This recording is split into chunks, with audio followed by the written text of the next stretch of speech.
Welcome to Wellness Radio with Dr. Jeanette Gallagher as your host. Her show discusses topics of health, wellness, and spirituality, and is about discovering your place in this great universe, from your cells to the cosmos. Along with her guests, in casual conversation, she strives to ask the difficult questions that may be holding you back from a vibrant life, and shares new ideas that may inspire you to make a change in your life that you only can see in your dreams. And now, here is Dr. Jeanette Gallagher. Good evening, everyone, and welcome to Wellness Radio. This is Dr. Jeanette Gallagher, and it's a pleasure to have you with us here this evening. Tonight, we are going to be talking about out-of-body experiences, mysticism. What is this journey all about? Awakening? Wow, my body just seems to be morphing on its own these days. Or even still, my dreams, where am I going? Parallel timelines? All this changes. Is our spiritual life, our physical life, our human life, are we just going to throw it all up in the air and say, you know what, I have no clue what's going on, but all I can do is get up every day and hope for the best. Today, my guest is Marilynn Hughes. She is the founder of the Out of Body Travel Foundation, and she also has written over 100 books and several magazine articles and CDs on just this topic. So definitely it's great to have her here with us today. She'll also be talking about The Mysteries of the Redemption, a treatise on out-of-body travel and mysticism. Marilynn, thank you so much for joining us today. It's a pleasure to have you with us. Oh, it's great to be with you, Dr. Jeanette. Oh, so I'm so happy to have you here because maybe you can make some sense of my sometimes irrational thoughts or my irrational stories. And as we shared before, you know, it's all about if we can't share our stories and if we don't find that there's a landing place for some of our experiences, don't you think sometimes many people will say they shut down their experiences, they cast them to the wind, or they find that, oh, maybe they weren't so good to talk about in the first place, don't you think? Yeah, I do think people do that, and it's unfortunate because the experiences that we have are truly like a compass on our journey, and when we shut it down, we tend to then completely lose our way. And we may not even be aware of the fact that we've lost our way. But if we stop listening, then we do, you know? Yeah. I think sometimes we are expanding so fast, we would never have this conversation even 10 years ago, I don't think. Because the population, people would say, I'm not going to say anything to anyone because they're going to judge me. I may be cast out, I may be ridiculed or shamed, or I may start having so much guilt about it that I just can't function day to day. Don't you think? Oh yeah, I think that still continues. I think people know that coming out about these things and other things in our lives puts us all at risk for those kinds of things happening. I completely relate to that. I do feel that it's a time in our human history and our spiritual evolutionary history where it's necessary, though, for us to have the courage to come forward and to be willing to speak that truth even though we may take some flack for it. Right. You got to remember, too, the people that are giving people a hard time about this are the ones who are not aware of these kinds of things happening. They're not having the experiences. They may not have these particular spiritual gifts. And they're not really the most educated people in terms of what these spiritual gifts are simply because, you know, they may very well be very educated in a worldly sense. That's not what I'm referring to. Right. But only people who have the experiences can really speak to them. When you have people who have not experienced them, who are also not open to the possibilities of other people having different experiences from them, they are going to give you the worst possible opinion, and it's not going to be helpful. It's going to be exclusionary. It's going to make people feel that they're being cast out of society rather than being included. And the reality is that the people who do manifest and experience these gifts are having them for very important reasons, and we need to be talking amongst ourselves and kind of like, not paying attention to the commentary that might come from those who have not yet entered into that realm of experience, because they can't really speak to it. Just like there's lots of things in their lives that we haven't experienced that we would be remiss to be speaking about if we really don't know the subject.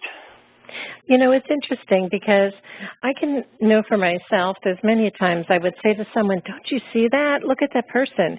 And they're like, I don't know what you're talking about. Or, didn't you hear that? Listen to all that noise upstairs. And they're like, I don't hear anything. Or I'll say, oh my gosh, there's something burning. Can you go find out what it is? And they're going, there's nothing wrong. And I mean, this happens to me literally on a daily basis. I hear, see, sense, know, and smell and touch everything differently. And the others are saying, oh my gosh, even several times in my life, or one would say, you need time on the couch, or another one would say, oh my Lord, go check yourself in, or hey, you need to go find somebody to talk to about that stuff, or all this other things. And I think, I kind of got so tired of listening to it. I finally said, yeah, that crazy bus goes up and down the street, and it's got its door open now. I just wave them by, because I think it's about being able to be more comfortable in your own skin, that all of these things are occurring for you, and that it might just be you. You might be one of 100. You might be one of 1,000 in the area you're in, or you might have a small group, and they just meet on Thursdays down at Starbucks, and you didn't know about it, right? Yeah, and I think it's, unfortunately, I think it's not that uncommon that people who have unusual spiritual gifts probably take a lot of these kinds of comments and these kinds of suggestions more than most of us would like to admit, especially from close family members. And, I think it's a good idea to point out that that's a really easy thing to say to anybody. And the reason why that's important to take a look at is, first of all, I've heard some of those kinds of things, not exactly the same. They're all different variations on a theme, The reality is, I have no doubt about what I've experienced and seen. Does that mean that everyone else around me has to have no doubt or understand why I have the experiences I've had or the purpose behind it or anything like that? Of course not. But I can also say that I equally would not say the same to any of these other people about any of their experiences in their lives that I did not understand. And this is what I'm going back to, which is that is such an easy thing to say to people. It's an easy way to shut people up. It's an easy way to shame people. And the reality is they're doing it because the other person is experiencing something that is beyond their comprehension. They have not experienced it. They don't understand it. And so if they make a comment indicating that only crazy people actually have these things, I think it makes them feel justified in their judgmental position. But then take it a little further. How many of these people believe in any kind of religion? How many of them follow Christianity or Buddhism or Hinduism? Many people believe in certain faiths. They go to church. Okay, well, every religion was founded on an out-of-body experience, a revelation that was given to a prophet or a Messiah, at some point in time. So there's an illogical nature to this dismissive categorization of mystical experience. Mystical experience has been around as long as humanity has been around. We know that. There are thousands and thousands of documents in the ancient sacred texts about the prophets, saints, mystics, and sages throughout time who have recorded mystical experiences, what we might call paranormal experiences today, but they're all the same thing, and it's been going on since the beginning of time. All religions were founded on these types of things, and yet we still have this dismissive way of speaking to people who have experienced things that may be beyond the scope of understanding of a person who has not. So I guess the bottom line of my point would be is that it's an arrogant thing to do because it is coming from a place of not understanding and not having experienced. It shows a lack of wisdom in being able to stand back, step aside, and even consider the possibility that someone may have experiences that you haven't had yourself. But yet, most of the people that I know who have these gifts, possibly in part because of the fact that we hear these kinds of things being thrown around, are so much more sensitive and considerate about speaking that way to even those who may speak this way to them about any experience they may have had, because generally we come from the standpoint that if we haven't experienced what they're going through, we probably don't understand what they're feeling or exactly what it was like, how it made them feel, and or, aspects of the experience that are intangible. Even when a person, for instance, goes through, I'll give it a different twist here. When a person goes through grief, you lose, let's go with, losing your life partner.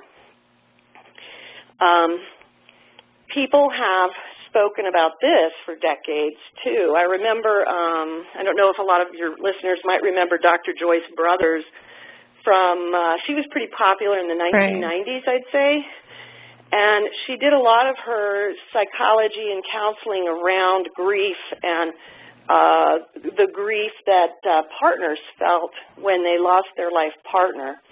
And it was so interesting, and I think this reflects a lot of what I'm trying to get across.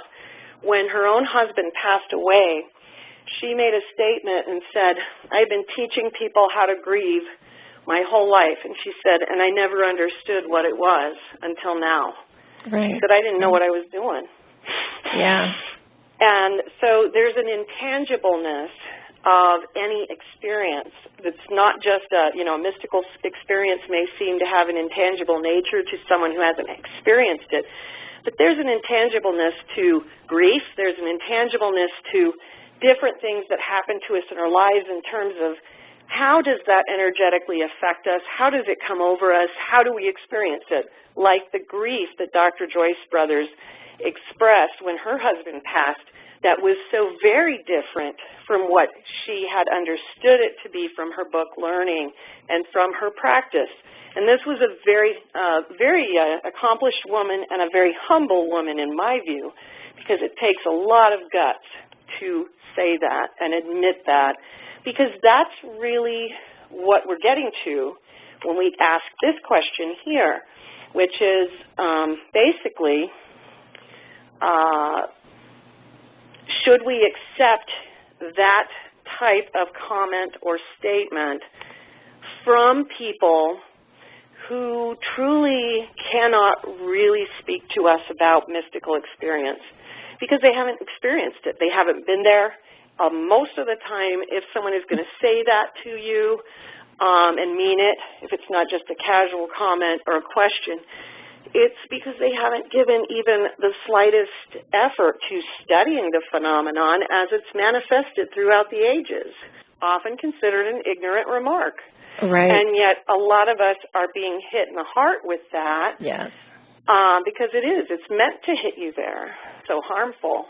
Don't you think, Marilynn, that that's right now where we're at? I almost see it as if our spirit, right, is this ball, and our human existence in this lifetime is only one cell in that ball, because you can validate it, it's got history, it's got recordings, you can prove it, you can blah, blah, blah, you can template it out, and that's what the human existence is now. Yet the mystic experience is the other bazillions of exponential number of cells that makes up that ball. So how can we ever say that what anyone's experience is exactly like mine? I know sometimes what happens is when people start to have out-of-body experiences, or they start to have a sense of knowing or feeling or sense of hearing or vivid dreams, is starting to feel things in their bodies moving around and things, they tend to find other people that will be able to validate it and say, yes, this is what it is, this is how it is, and this is how you'll see it going forward. Well, give it a day or two. They'll have a similar experience, but it'll be, in essence, totally different, and they'll say, wait, let me go back and ask that person, this is different. Wait, and then it'll be another one, another version of it. So in other words, there's so many bazillions of difference, and we're all just sharing and enmeshing our stories, versus that one cell that's been defined as the human existence, where we can, like I said, with scientific knowledge and validation and all this other hoopla that has to have it reproducibility to be able to have it validated as true. That's where that little tiny thing is stuck. So the choice is where do you live? Do you live in that little reproducing one cell, or do you live in all of the cosmos? And the answer is we're really living in all of it. I think that's where our I almost find it as, even as I just said it, I almost find it like fingernails on the chalkboard, because we're kind of between both. When you jump into out of body and you have to get back into the other human stuff, you're going, oh, this doesn't feel good. I have a headache. It doesn't feel good. I don't want to go there. Oh my gosh, do you mean I really have to put on makeup today and go someplace, and that kind of idea. When you bounce into the outer realms, you're saying, this feels so freeing, this feels so light, but then you have, do I have to go back? Do I have fear? What is the unknown? So I think we're feeling almost that kind of fingernails on the wall kind of feeling when you have to go through that veil every time, don't you think? Oh, sure, I think definitely. But, part of the reason we do that is because every time we go through and back, we're bringing a little bit of heaven back to earth. Mm-hmm. And, in my books, I speak a lot about, my journeys through the heavens, purgatories, and the hells. So I travel through all those realms because it's an evolutionary universe. So we're always working with souls in different realms, as well as our own soul, and souls up above are helping us, as we also help souls who are needing our help, who might be on a lower level of understanding as well. Mm-hmm. I do think that there is a pattern that people can see, and you can if you go to my website at outofbodytravel.org, all our books are downloadable for free. And I always recommend people read Come to Wisdom's Door and The Mysteries of the Redemption first. And I think what you'll find is that there is a pattern. No person's experiences are exactly the same, but there's a pattern, just like Dr. Raymond Moody found that there are patterns in near-death experiences. But even so, there are still near-death experiences that might, fall outside of that realm. But another thing that I really think is important for people to hear, you brought this up and I feel it's important, is that science has already shown so many things here that I think humanity is still catching up with what science has proven mystically. So just to go through a little list, first of all, recently in the last 5 to 10 years, scientists have proven, neuroplasticity, which indicates that the brain can recreate new neurogenic pathways, and that we can basically create our own reality through the thoughts that we think, which is a mystical concept that's been spoken by the mystics for thousands of years. I did an article with Dr. Rudy Shield about 5 years ago. He's a Harvard emeritus astrophysicist, and he had shared with me at that time several things. One was that science has proven that the universe operates through a very stringent moral law. And so we wrote a chapter in a book together called The Science of Moral Law, which you can also find at my website, which explains how what quantum physics has discovered is that this is actually a real reality that they are proving. They've also proven, according to Dr. Schild, they've shown that reincarnation exists. Now, according to many scientists, they have discovered this multiplicity that all of the mystics have spoken about for thousands of years, which includes the parallel worlds, the parallel realities, the quantum worlds, the quantum holograms, which are things that those who start experiencing out-of-body travel will move into and through on many levels, and you'll see it and experience in a way where it all makes sense. It's very hard for us as human beings, looking through just this third-dimensional point of view to understand the parallel realities, the quantum realities, but when people get thrust into the mystical or out-of-body travel worlds, it becomes more and more understandable to us. And all of these things have already been proven through quantum physics, through physics, and other levels of science. You know, the neuroplasticity is being proven through neuroscience. They're discovering all these things that have been taught by mystics forever. And, there's a reason why the mystics understood these things, why it was brought through, because God was teaching through these mystics some universal laws of how things work before we were in a position as a human conglomeration to understand it on the bigger level, which we're starting to understand now scientifically.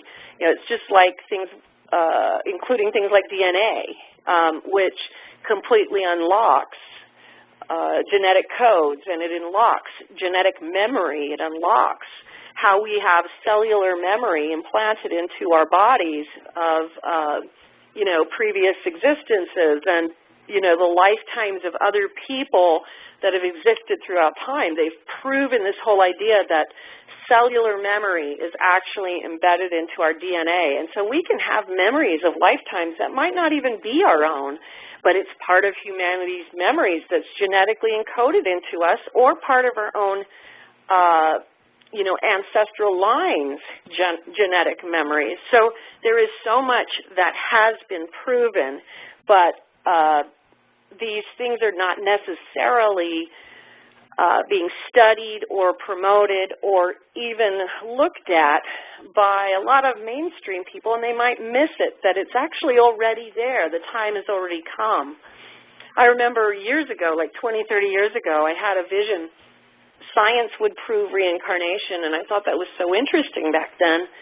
I certainly didn't think it would happen in my lifetime, but what we've seen is that these multiplicities that mystics have been aware of forever are very much now clearly in view through the quantum physics study, and in every reality.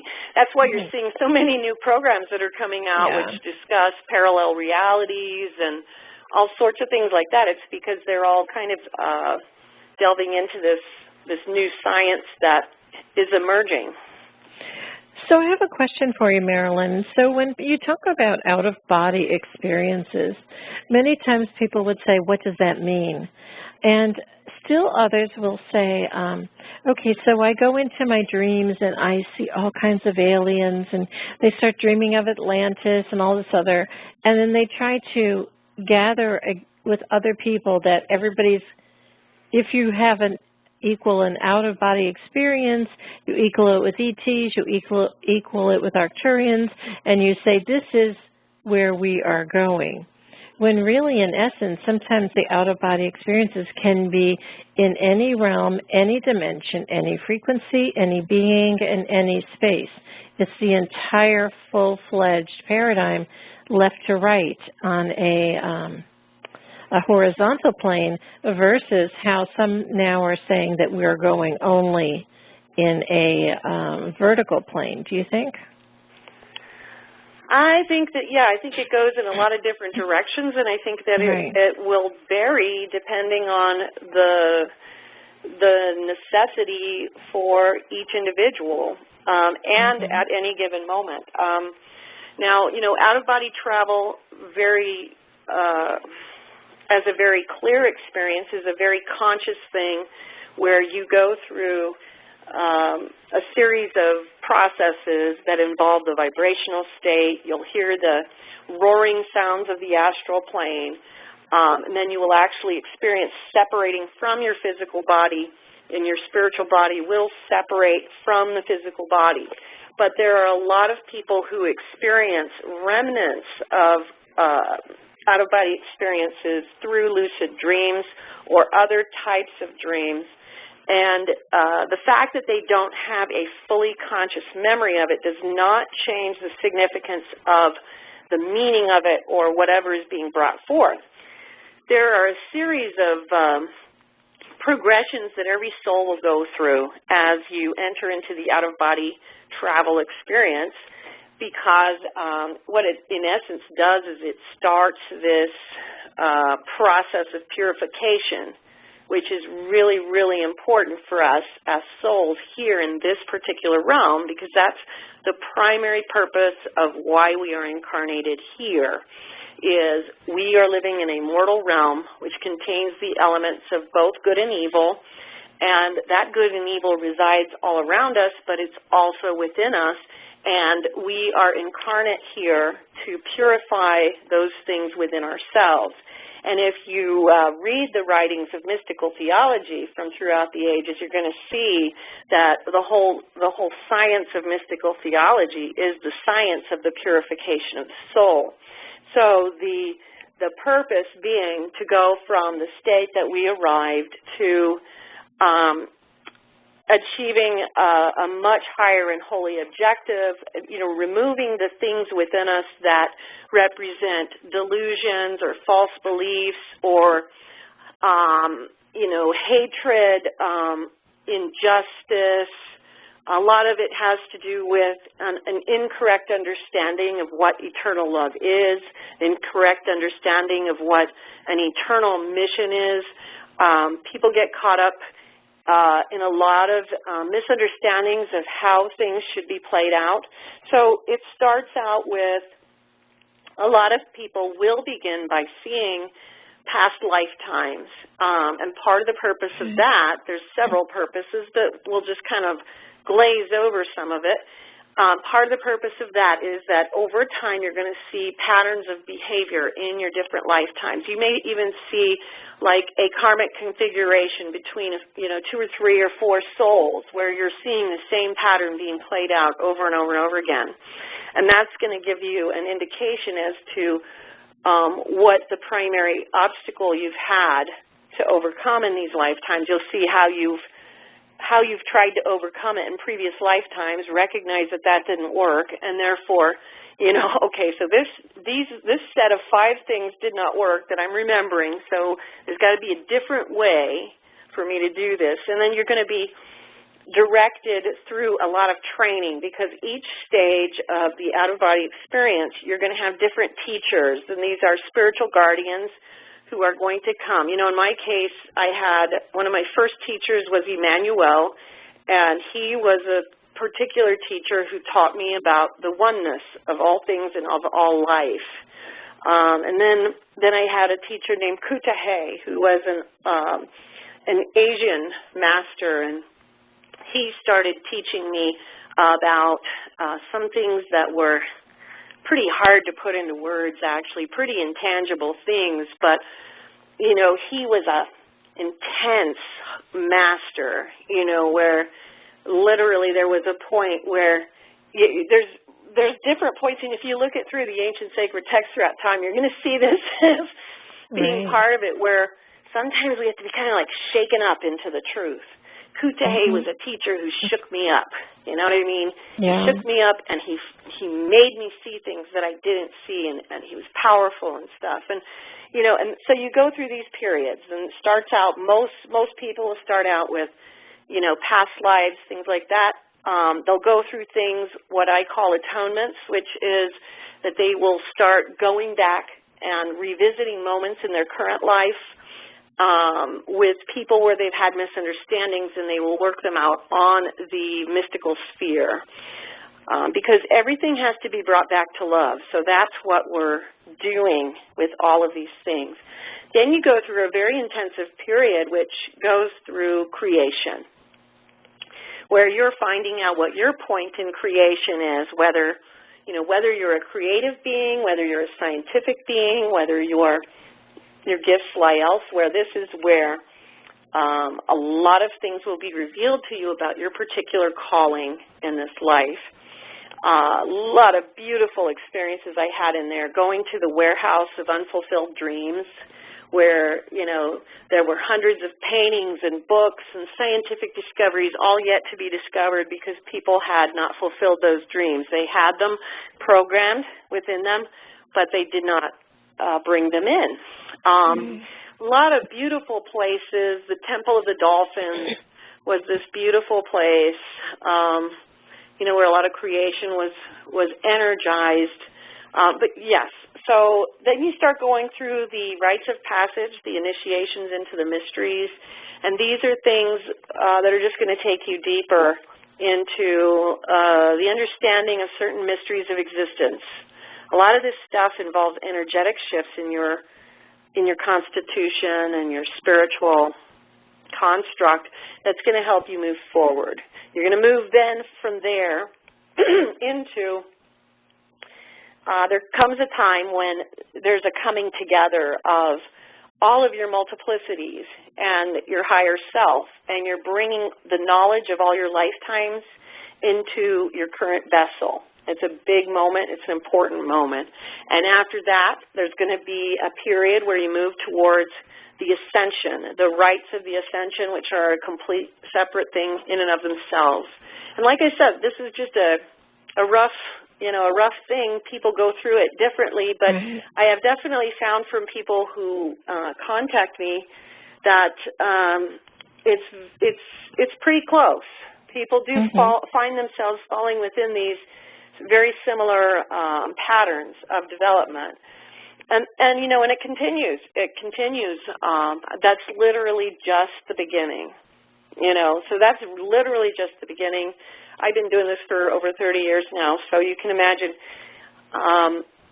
there are amazing things that happen beyond that in terms of, going back to the Garden of Eden and trying to restore that which was lost in the garden from the fall in us individually.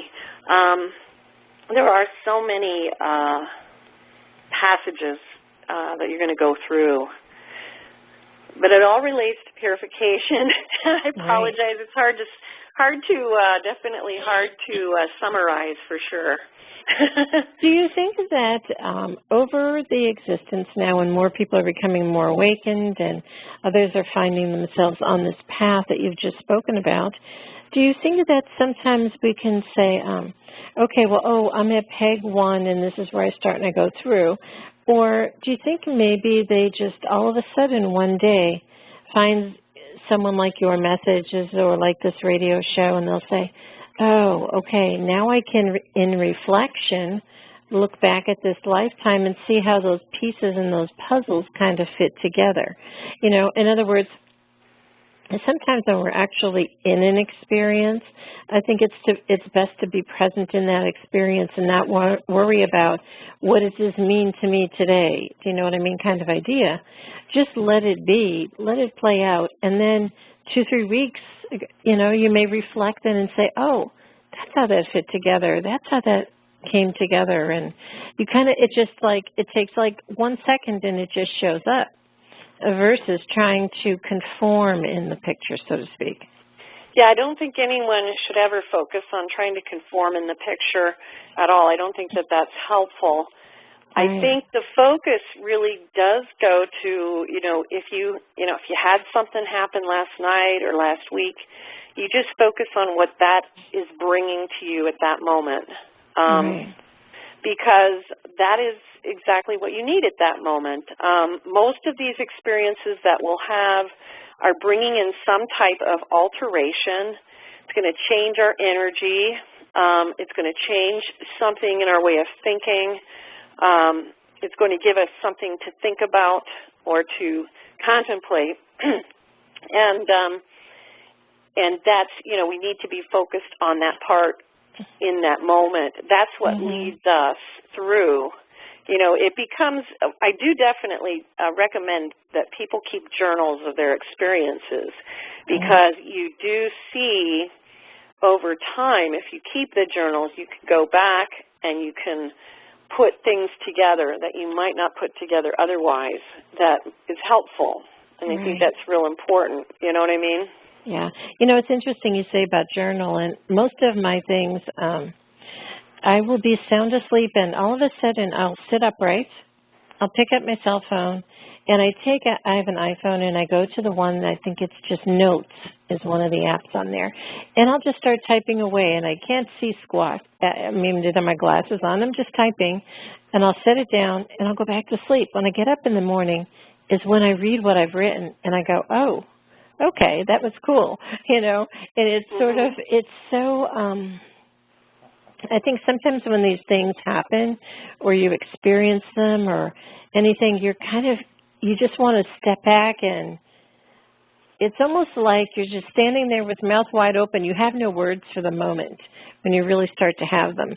I can remember when I had spoken to this one girl, and she was, I don't recall, she was a channeler at the time or whatever, but I had said to her, I said, well, I'm in the abyss. She says, well, I don't know what you're talking about. I said, no, don't you understand? I'm in the abyss. And she said, well, I don't know what the abyss is. And I said, but it's just white mist. It's the abyss. Don't you know what that means? And she just couldn't understand that. And then another time, I can remember speaking to someone else, and I had said, wow, when I got up this morning, I have such a migraine headache. There was such a roar.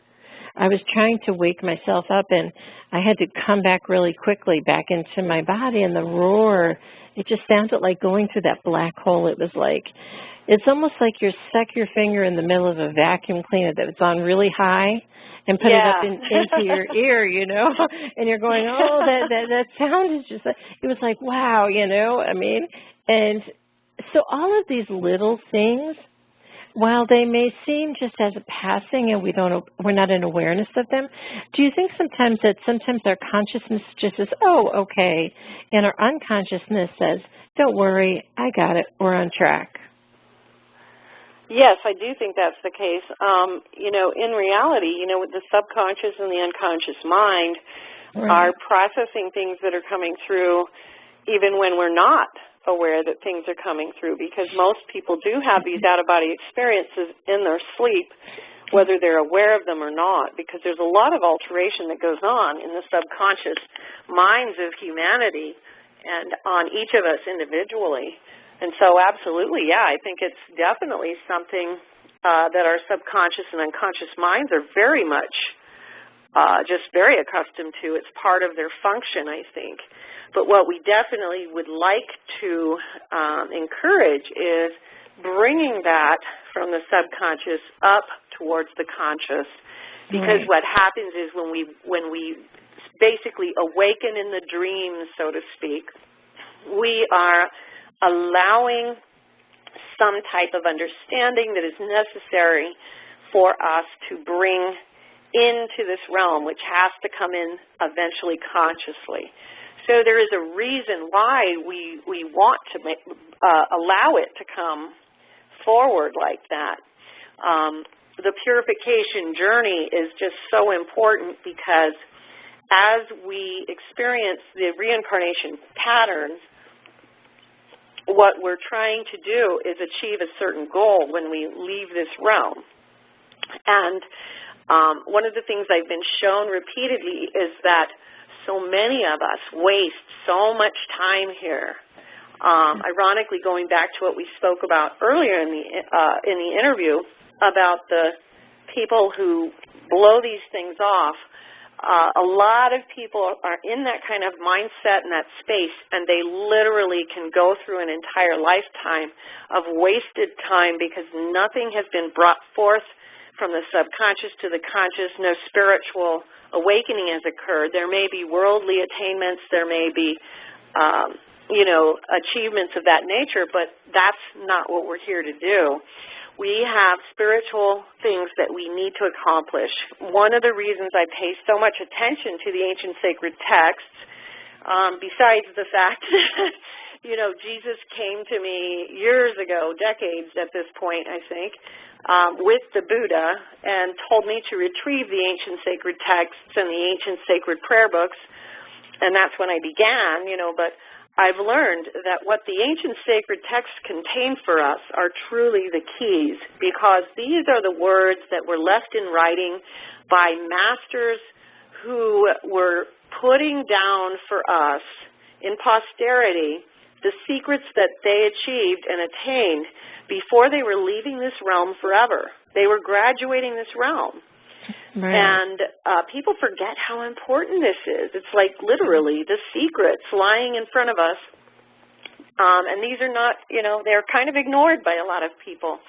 But I've had literally, I'd say, 5 to 10 profound, out-of-body experiences wherein I am shown the ancient sacred texts forming a staircase from the earth to heaven.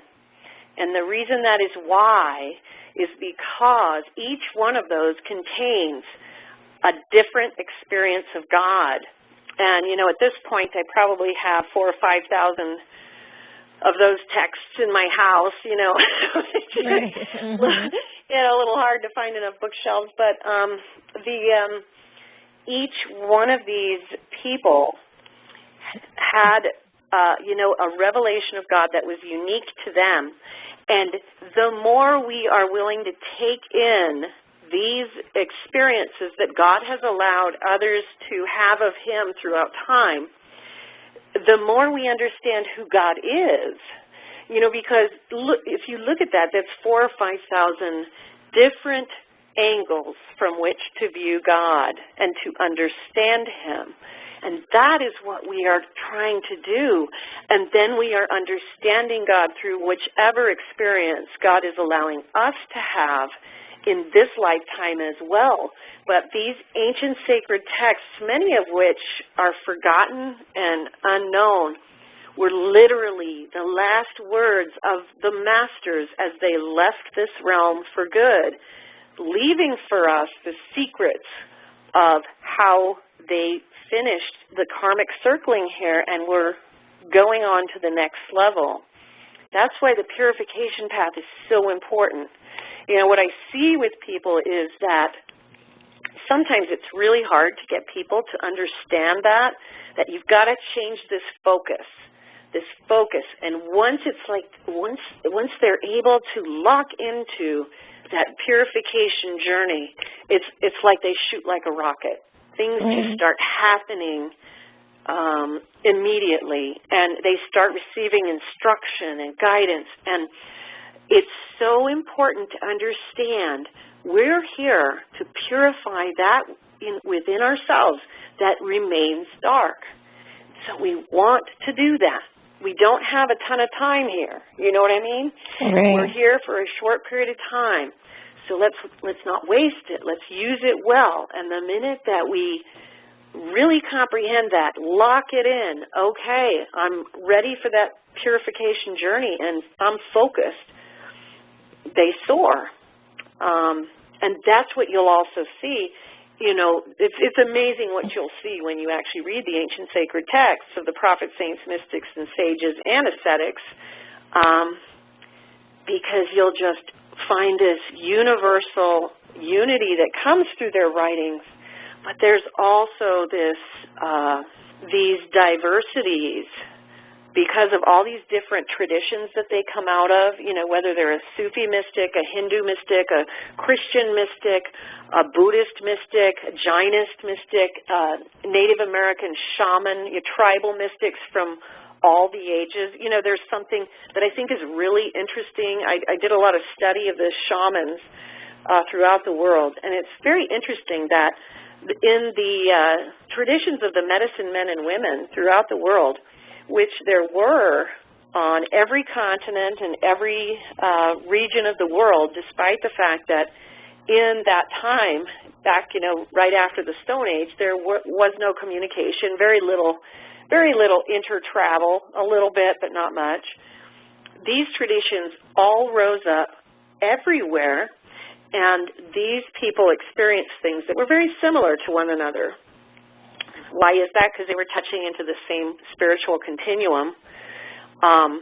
And I think that these are the kinds of things that we need to understand if we're going to, so we're touching into that spiritual continuum that is going to become our instructor. Right. I wrote a book called The Primordial Seed. It's in Come to Wisdom's Door is the first in a series of books on how to have out-of-body experiences, and The Primordial Seed is in that series. There's 9 books in that series, and then The Mysteries of the Redemption is the beginning of several series that go into the experiences that I've actually had. But the primordial seed was a very profound thing for me to see because I did a bunch of research into the ancient sacred texts and went all the way back to some of these apocalyptic, pre-apocalyptic, and pre-Adamic texts. And what we find is that in some of these ancient texts, there are accounts of Adam before the fall. And Adam reports hearing the constant singing of the angels. He reports this constant harmony with him in the spirit world.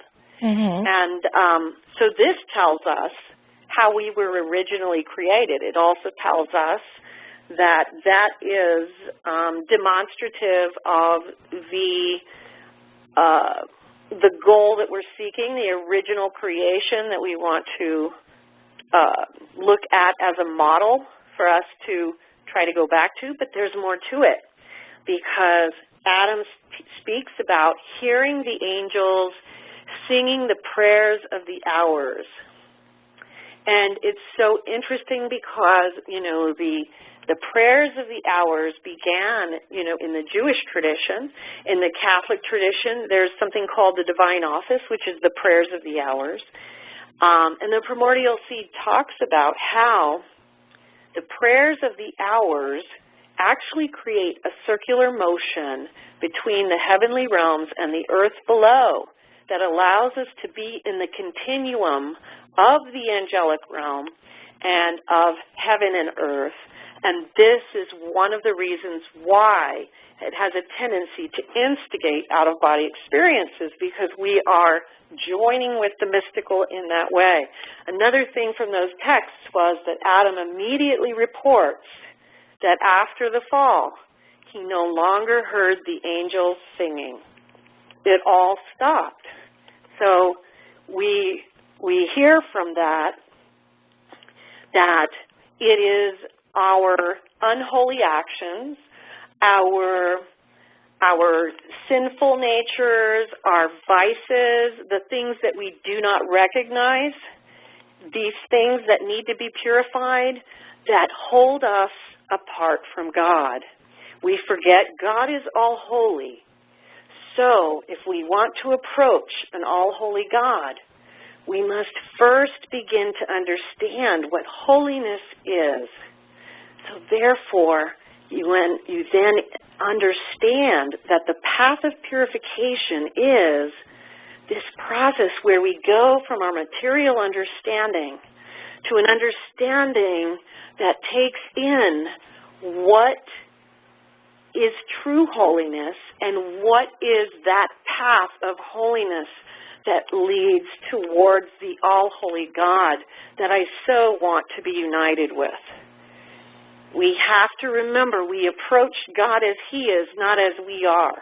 We do approach Him, in prayer we always approach Him as we are, but when we want to seek that union, we have to learn what He is, because what He is the eternal model that we are all seeking. That's the example, the eternal model of what we all would wish to achieve or come closer to in order to literally dip into the nectar of, His holy presence. Right. Marilynn, I can distinctly remember when I was in 5th grade, no, maybe 4th grade, I was playing the pipe organ in the Catholic Church. Big, huge church. I would do it like 10, 12 masses a week. And at that time, it was a Catholic religion when they were still I was singing the Latin Mass with the priest. Oh, wow. And he was still facing the other way. And I can distinctly remember it was just he and I that were speaking the whole Mass. We would sing back and forth. And I was in 4th grade, and I look at a kid in 4th grade now, and I'll say, okay, that can't be. That's not true. But it actually was. And I think I must have been so much more beyond my years at that time. But at any rate, I can distinctly remember it was one cold morning, and I was running to church because I was late, and I had to be there by 7, and I turned on the organ. My feet didn't reach the pedals, so I just used the one piece, the up and down volume. And I can distinctly remember, I played that thing so loud. You could have heard me 3 blocks away. And everybody was looking, and I was singing out, and I don't sing. I'm terribly, I'm so off key, it's pathetic, but I did it anyway for the church, this is what I did. Yeah. And in some sense, I know I was protected because I really didn't hear much about it. But anyway, so I had it as loud as anything, and I'm singing to the high things, and the sun's coming through the stained glass window behind the organ. And I was looking into it, and then all of a sudden they stopped, and I turned around, looked at the priest, and it was like, okay, now it's your turn, And then I remember, I did this for many years, and then all of a sudden the church changed. They turned the priest around. Everything was in English. They brought a guitar into church, and I said, all of a sudden I distinctly remember what I had said in my sense. Now you've taken the mystery and the magic. Hold on. The mystery and the magic has come out of the moment in this Catholic religion, and now what you've done is you've tried to rationalize it so people could feel that they're validated in it. Do you know what I mean? Yeah, and I do. They really took out the spiritualness of it, the sense that there was truly something else in the world, and they brought it down to a very, A plus B equals C kind of idea, into a rational description so that people could feel like that they had to adhere to it. And I think sometimes in a way that was almost like, ooh, we went the wrong way on the highway. We should have got off the other exit. What do you think? That's interesting too. And, I love your story because, I spent a good 10 years playing the piano and singing in church, and I had some beautiful experiences. I had this one beautiful out-of-body experience where St. Veronica was literally standing right next, in midair, smiling at me next to the piano, and just some beautiful experiences as you described, where you literally enter into that prayer. And, of course, I was post-Vatican II, so mine was during the post-Vatican II.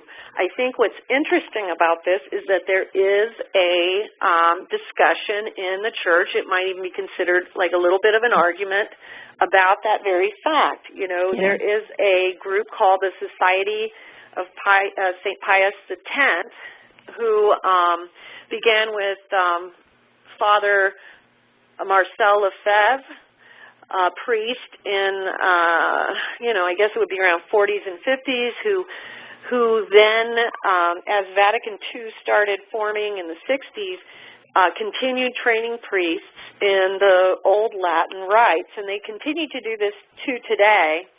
And he was under some kind of suspension from the church until during Pope Benedict XVI reign, where he lifted it up and brought all that back into the church again. But I know that there is this major disagreement between, like, Pope St. Pius X society members and the post-Vatican II part of the church. And I would have to say, that I definitely agree that there was some of this mystery was lost in losing the Latin. I know that for me, I keep a lot of the original Latin Gregorian chant CDs around. I have the original Latin Mass on CD, and I do it for that very reason. But also, there was a period in time not too long ago where I was led to study all the liturgies of the church, and I wrote a little bit about it. I think it was in a book called The Limb of the Redemption. And what it did for me was it helped me to really understand the importance of those liturgies. The original liturgy was begun with St. James in Jerusalem, but there are so many others because you have liturgies from every single, apostle, because they all traveled to different parts of the world. And I did write about, in a book called Fragrance Mysticism, what I would consider to be possibly the original liturgy, which is some of the writings from a very ancient text that is purported to be the liturgy that Christ actually spoke to the apostles. It's so beautiful. So this would even be pre-St. James, and it kind of leaves you speechless when you read it. But these liturgies had profound holiness and meaning, and the reason why was because they were part of this holy movement from heaven to earth. One of the things I also saw during that period of time when I was learning about the liturgies was how, you can look at our existence as if it's like a full circle. And our physical worldly existence would be the bottom half of that circle. And in order to have full existence here on earth, that upper part, which is the circular motion that goes into the heavenlies, needs to be completely opened up. And it is when we completely open it up that the mystery enters into the physical. And that's when we are able to reach our own goals, reach our own purpose or destiny, but also recognize and achieve some of the areas of purification that we came here to actually undergo. And it opens up the whole world. But so many people do live only in the bottom part of that circle. And that's a very limited perspective to exist from, even in a physical realm. So, it's interesting, Marilynn, you were saying that, because so many times people are saying, the 3, 4, and 5D and all this other stuff. And I can distinctly remember one day someone made just that same comment, and I said, I'm in 23. I don't know where you are. And it was just kind of like, to me, it didn't, this other stuff didn't really make much sense. Do you know what I mean? And I almost see it as, so just as you said, if you're living within that bottom of that lower part, that could be like your 3D kind of existence, your third dimension, right? Yes. And if you see it, we're really trying to rise up, and people are starting to get out of body. I see it as we're ascending the bubble, and we pop and hit the top, and we hit the top, and we hit the top of the bubble, and we hit the top of the bubble, you know. And sometimes we get a glimpse of it on the other side. It's almost like when you go swimming and you put on water goggles, you can see better in the water. And so we're still a human on this side. We're still stuck in this paradigm, in this dimension, this frequency. We put on our water goggles and we go to the top of that bubble and we can get a sense of something else. And we know there's more out there.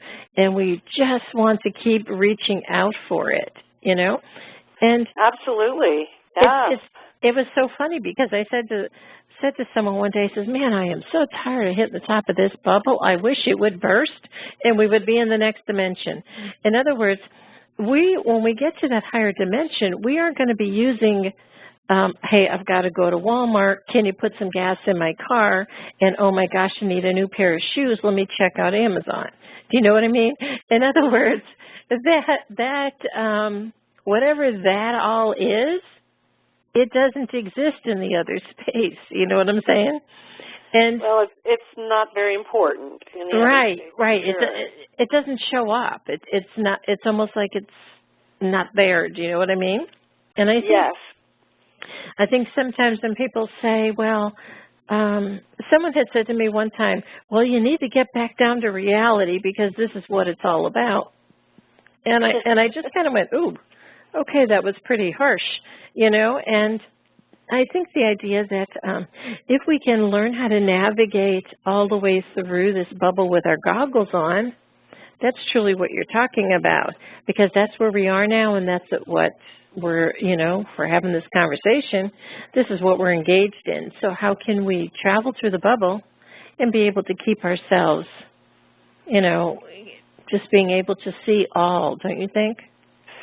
Definitely, and there is something that you said there that I absolutely have to comment on, which is that you mentioned the third, fourth, and fifth, and that you always say, well, I'm in 23. Oh, yeah. That is so important. You know why? Because the 23rd dimension is the realm of the golden angels. Yeah. And the golden angels are a very high order of beings. They're very fine, high-frequency beings, beautiful. I mean, literally, you will be struck speechless when you see them. Yeah.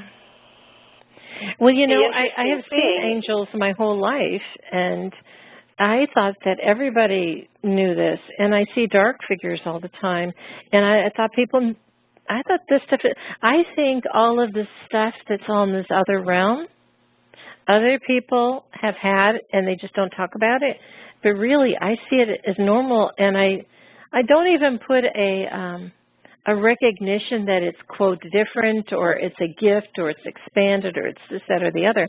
It's just what is me. Do you know what I'm saying? I totally agree with you because truly in the highest sense, it is what is should be normal. And will be normal at some point in human and spiritual development. It will be normal. And I think that more and more people are experiencing these awakenings in part because it's becoming normal. But what's interesting about the 23rd dimension, I wrote a book about this. Oh, cool. I wrote a children's book about it. It's called The Former Angel. But I also wrote about the golden angels quite a bit in The Mysteries of the Redemption because they're just such stunning, amazing beings. But I wrote this little children's book about the golden angels because one of the things that they do, so I want to say, hey, sister. Thank goodness. They incarnate into the world to bring these higher understandings into this world on whatever level that they can. And, I suggest anyone who's interested or curious about this, go ahead and read it. It's a very short read. You can read it for free at outofbodytravel.org. But it explains, and I really think, it's interesting because I was told that I had come in from the 23rd dimension as well. I believe you and I are sisters, and cool. There's a reason why you picked the 23rd out of the air, because you didn't really pick it out of the air. You know what I mean? Right. I think it's really cool. But, this is one of the things we see when we're talking about how creation works, is that sometimes beings from other realms will be asked to incarnate into yes. This type of realm because we are given a certain task to bring a certain type of energy in. And that's why we can't apologize for doing it, because that's exactly why we were sent here. Right. You know? Right. We can't apologize for it. You know, it's just what we're supposed to do, and it does throw some people off because it's not typical for them. But what we are trying to do is bring that communication back from heaven to earth and earth to heaven, you know, altering the actual energetic movement within people, because it can be changed. You know, probably some of your listeners are like, well, I really want that, but I don't have that. It's not happening to me. You know, be open to it. Even at our website, we have a course of study you can take. That's also absolutely free. And, of course, anyone who's interested in the books and stuff, you can download them for free, but you can also get them on whatever format you prefer, Audible, digital, paperback, whatever. So you can get those things if you prefer those. But we have an entire course of study which takes you through these things, and it sets you up and prepares your conscious mind to become receptive to these unconscious flows. And you would be so surprised how many readers tell me that the minute they start reading the Mysteries of the Redemption, you know, they're 100 pages, 200 pages in, and all of a sudden they just start having spontaneous travel. And I was told when I was writing the books that they were going to be programmed in that way. And, of course, I don't fully understand how that works. I just know that I hear about it a lot, so apparently it does for a lot of people.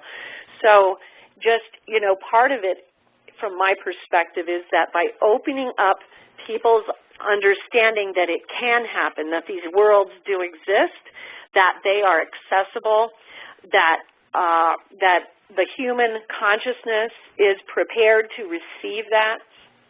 It seems to ignite something within people that makes it happen, makes it possible for them. You know, you have to kind of, a lot of times with, you know, physical reality, we have to look at something as possible before we can make it probable and then actual.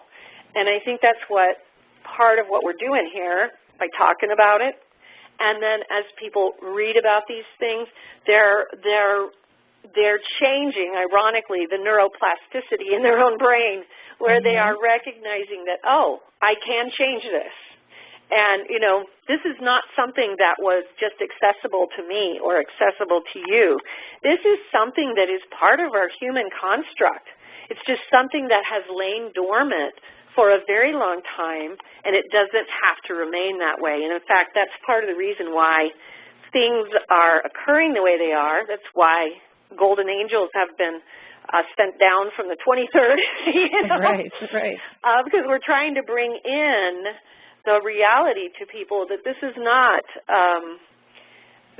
outside of anybody's reach. This is, you know, it's possible, you know, we can't guarantee that every single person will have these types of experiences. Some people are more prone to have them than others, but at the same time, this is not something that is only for the few. It is something that can be achieved by those who just genuinely seek to know God.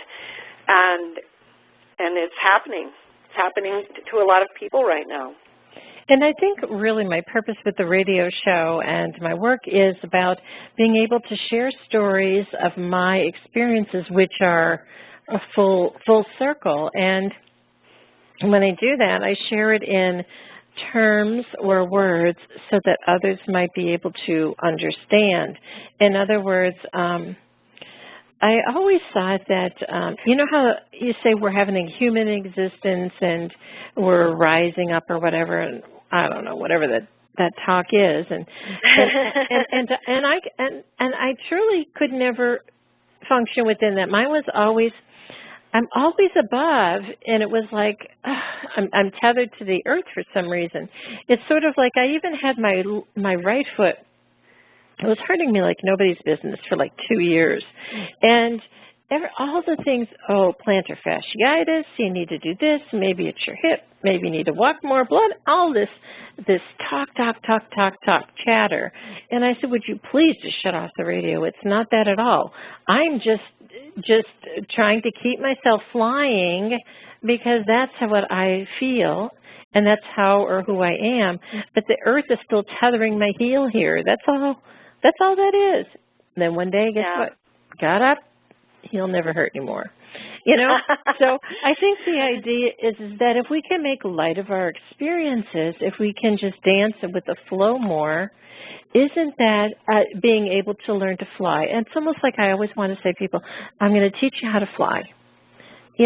Stop being down, it's okay, we can do all of this down stuff, but let's try to fly today, I love it. And what you're doing is you're teaching them to fly, and we're teaching people to dance within the movement. Yes. Yeah. And you know what? I even said to them once, and they said, well, I'm stuck in this hole. I said, oh, fantastic. I'm going to come. Let me know when I can come. And I go, and in my senses, we have this journey. We're both laying in this big old hole. I said, oh, this is great. There's mud, and there's dirt, and there's water, and ooh, let's watch. What kind of bug is this? That's cool. And then you look up at the sky, and you say, oh, well, I want to fly like the bird, or something, and then all of a sudden, one day, the mud dries up and the water's gone and all the dirt flows out of the hole, and you just turn your head to the side and you say, oh, there's a wildflower there. And then all of a sudden you start to crawl out, and then all of a sudden you say, oh, I see a wildflower. And then you crawl over to the wildflower and you say, wow, that's really cool. And you'll say, oh, there's hundreds more, and you get into the field. And then all of a sudden you don't recognize the hole. So it's sort of enjoy the experience for the moment, wherever you are. Turn your head to the left, turn it to the right, put your head up to the sun, kick and scream in the mud. And, oh, I love to wail. I've done that for years. And when you wail, all those things, all of that shuddering of your human body starts to shudder, and it's sort of like it changes your frequency. And then you find the next thing, and you go to the next thing. It's sort of like this experience is so meant to be so diverse, so light, so ever-changing. I think when we get so stuck in the templates, it's sort of like that fitting in just doesn't even resonate. Don't you think that that's truly about what you and I are talking about? When we're in these other spaces, we can kind of look down and say, wow, let's learn how to dance. Let's learn how to flow. Let's learn how to just be able to fly. Don't you think? I love the way you described it, because it's absolutely the case. And, through a lot of the out-of-body travel experiences that I had, a lot of it was where I was being taught how to be within the flow of existence. One thing I'd like to add to your beautiful image is, that as human beings, we often lose sight of how many worlds exist within our one world. Right. And this is part of why I think you have people who live in that under part of the circle and have such a hard time with the upper part.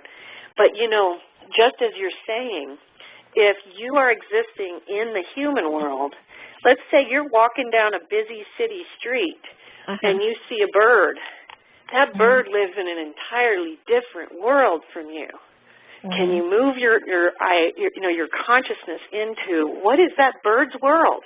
And it's overlapping your own. Same thing with every form of life. During my out-of-body experiences and the journeys into getting into the flow, I had to go through where I had to experience being a blade of grass, being part of a thunderstorm and what that meant. We forget that, if you just realize that a lot of us as human beings live within what we perceive to be the human world, that every person listening can just literally stop in your tracks right where you are, and I would challenge you to look around you and just try to calculate how many worlds are existing within your own. Think about the plants, the trees, the birds, the bugs, the air, And, of course, that's not even counting really what's spiritually overlapping us, because when you do live within the full circle, the whole upper and lower, you know that there are also angels walking among us and a lot of other types of beings that are also present in every world and reality. But I challenge people to actually just start thinking that way, because we forget, and this is where I think some people can get caught up in, oh, that's crazy, that can't be. Well, all you have to do really to understand that it's not is stop and look around you wherever you are and try to figure out how many worlds are already overlapping your own that are physical. Well, see, because the tree has a completely different experience of existence than the human being, as does the bird and the insects. And then it's not that far of a leap then to realize, okay, there is a multiplicity of worlds that we already see that's physically in front of us, and how far of a leap would it be to realize that there are spiritual worlds as well? Well, if you even look at it, I connect with almost everything. I've got like at least 100,000 photos of the sun. I can see beings in trees. I see them in the grass. See them in the salamanders. I saw a salamander a few years ago. I said, that looks like a dragon. Just the other day they had it on the news. They said there's a new species of salamanders here in the south, and it's the ancient dragon. And I went, cool. I saw it 2 years ago. And then and I think about it, and you say about overlaying, and you know, when the hurricanes come, I can feel the wind change. So that's an overlay. That wind is an overlay on your human energy. So you feel it. You get fear in your gut. You get a change in your head. You have a knowing. You have a sense. You have a memory. Your body starts to get the goosebumps. You start to feel like you have to run. All of this is an overlay. So you think about it. Everything is overlaying everything else. There isn't any, this is human and this is what you're going to put in a glass and you're going to say this is the human. You can't, because it can't exist in that silo existence. It is an ever-changing expansiveness. You know, even the intro to this radio show is Dr. Jeanette. She talks about everything from the cells to the cosmos, because it all exists within all of that. There is no box that you could put each one in, rationalize it in deduction, and say that is what it is, because in a split nanosecond, it already changes. You know, even when we think about, let's use Botox, for example. You know, you get Botox, and you're perfect. Today you don't have any wrinkles. Within 2 hours, your wrinkles are already coming back because it's deteriorating in your body. Nothing is perfect. Even your teeth. Your teeth are not solid forms. From the minute they are growing, they're always on a cycle of growth. They don't hit a plateau and they sit there for eons. Then they start turning around, then they're starting to break down. Everything has a cycle, and that cycle of everything is an energy overlay. So if we really think about that, what are we doing? Are we commanding as humans that we are going to sit here in this existence and we're going to be a solid and stable and secure form? Good luck with that concept, honey. It's to give you 1 nanosecond and it's already changed, right? Yeah. And, you know, too, interestingly as well, we forget as human beings that even if you go back just to humanity is completely different from the world of any random human being in New Zealand, Australia, the Tahitian Islands. The worlds that are being played out, the realities that people live all over the world, those are all multiplicities as well. Right. Where, you know, we can easily even see the multiplicity there where what I might experience as human life could be dramatically different from thousands of other people's experience of what human life is. So we can see the multiplicity of existence in very concrete ways. If we have trouble going to that spiritually, look at it from the things that you see just in, physical sentient life. You can see that already existing. Wow, Marilynn, we've come to actually exceeded this show, but this is a great show. I wanted to touch on one thing just before we go. It was interesting that someone had said to me the other day, I was reading someone who's in the ninth dimension. He does a lot of channeling, and he put this out, and he was saying something about being able to see forward and see where we're going and all this other stuff, and we'll give you more things about how we're going to be going somewhere. And anyway, I had sent him a response back, and I said, well, in essence, if we're really going somewhere, it's really the memory of where we've already been. There isn't any really past and present and future. There just is this second. And they kind of went, I don't know what you're saying. And I'll say, well, really, if you have a perception, if you've already quantified it and it's already come into your mind about a future, then the future that you're looking at and perceiving has already occurred. So all you're doing is just recycling memories. Well done, Dr. Jeanette. Right. So in essence, are we not just recycling memories in this whole process? And, if I can sit here and if I can dream about Arcturians, fantastic. I'm bringing up those memories where I've already been, where someone else has already been. I'm just taking my golden thread through the cosmos and I'm weaving it somewhere else.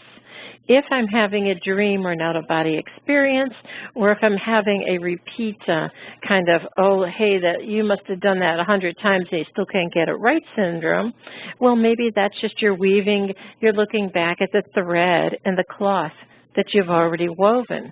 And isn't that being able to take that idea and say, isn't that so much lighter to be able to breathe each day when you can look at existence that way versus having this fear, the unknown, I have to attain, I have to ascend, I must have fallen, ooh, I'm broken, you have to fix me. Why can't you just, take those threads and say, we're just really just guiding through all of this, and we're just weaving. And when you get done weaving, what happens again? The thread starts to unravel, and then you'll be able to have your thread again. So if you think of a piece of thread, it makes a cloth, it makes a dress. You unravel it, it makes another thread so you can make something else. Isn't that our only true existence? Well, to some extent, that's very true. Ironically, when you enter into the initiations into the mysteries, one of the first things you start into is the realms of timelessness, which is exactly what you're talking about. And I love your analogy of the thread and the cloth because, ironically, even in my experience of the initiations into the mysteries, I had to weave my own cloth, and it was the cloth of my life. And so I love your analogy because that is exactly what we do. And there is a great deal of truth to realizing that we are not broken. We are just standing where we are right now. Right. And we're just standing with thread in hand. That's it. With thread in hand. I love it. That's it. That's all. But, you know what I mean? When you're talking about that, that is what we're talking about with timelessness, where everything that ever was and everything that ever will be has already happened and will happen again. Right. And I think the best part about that is that we've got to let human beings off the hook. Well, there's a lot of tools to bring you along your path, and a lot of these tools may not seem as always, they can grow along the whole paradigm. In other words, it's not just one tool and you're going to say this will take me positively where I'm going to go. There's many tools and there's many ways to get there, and I think to enjoy the journey is what we're talked about today, yes? Well, I definitely would agree with that, to enjoy the journey as much as we can. Yeah. But I think it's also important to honor the journey, which includes the ups, downs, and the in-betweens. Yeah. Because that's actually part of how the spiritual process emerges. It's through all those experiences of the ups, downs, and in-betweens. Part of the reason we prefer to fly, to be on the ground, because it's more fun. But we also know that there are periods in our lives where we will be on the ground just because of necessity demands it. You know what I'm saying? Mm-hmm. Well, Marilynn, it has been a sure pleasure talking to you today. We've had a great conversation, and I'm sure the listeners will have to say, I'll take this in bits and pieces, and I'll be able to check out some of your books. Can you share your website again so they can find out more information? Absolutely. It's outofbodytravel.org, and you can download all our books there. You can also take our course of study, and all these things will help you to deepen and to pursue the path if you're interested in doing so. Well, Marilynn, it was such a pleasure to speak with you today. I had such a great time. It was really nice talking to you, too. It was great. Yes, I think sometimes it just makes you, you could breathe again, yes? Yes, it's always fun to meet a kindred spirit. Absolutely. Well, thank you so much for joining us today. It was such a great time speaking with you. Oh, thank you, Dr. Jeanette, for inviting me, and it was a pleasure. Thank you. Today we discussed many life-changing concepts. Who do you turn to, and how do you know what is best when faced with a health crisis? Dr. Jeanette is a patient advocate. She listens to the patient, the doctors, and the family, clarifies the health issues and concerns, then helps the patient make the best choices going forward. If you would like help implementing change into your life and health, we can talk and see where you are stuck and how to improve the quality of your life.